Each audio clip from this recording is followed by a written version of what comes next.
Hi, I'm Ryan Fisher, and I'm here with my colleagues Dave Phelps and Jonah Haviland-Markowitz to present our new game product, Virtual Doctor.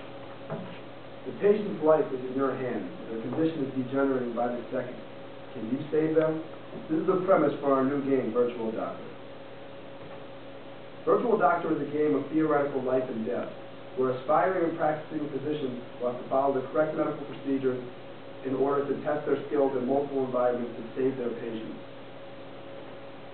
The gameplay will consist of multiple missions. The missions will be divided into two sections, starting in either the emergency room or the doctor's office.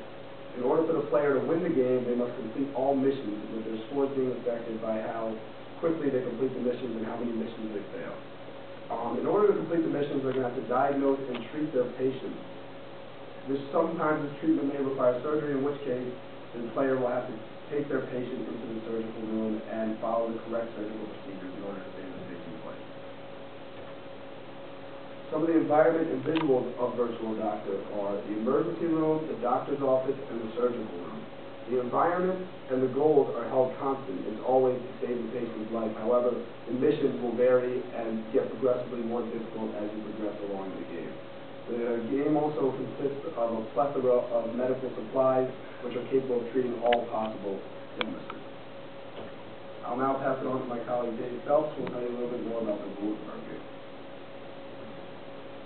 Well, the rules of Virtual Doctor, as stated before, you have to diagnose and treat your patient. You can only use the supplies given at the time of the diagnosis. It's going to be different for every diagnosis that occurs.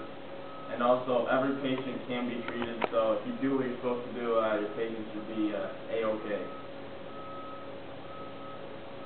The rewards and punishment for this game, at the end of the game, you can be certified as a Virtual Doctor. Your scores are based upon success rate, and scores are lower with every failed mission, and your highest scores receive honors and recognition, and your scores will be cumulative throughout the process, so if you fail one mission, it won't ruin everything. You can still go on and get a higher score. And also employers, schools have access to all your scores, and they can assess you on that. The story is stated before, you're going to be in a specific medical situation. It's going to begin in a doctor's office or an ER, and you have to decide whether it's surgical or non-surgical.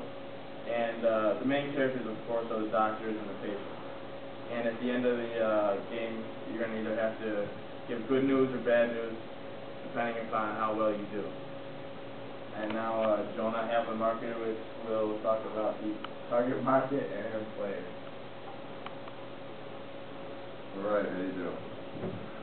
Okay, so our target market, otherwise known as the players of our game, consists of those who aspire to become doctors, including medical students and their professors, and doctors who are in practice and may be somewhat out of touch with the new medicines and new medical procedures. All right, the game genre, pretty simple. It's a simulation game. Simulation game applies to games which attempt to recreate a situation and an environment. They consist of learning how to drive a car, ride a bike, or manage a company, anything like that. So, and this applies obviously to our game as well, since we are simulating the doctor's experience. All right, goals of the game.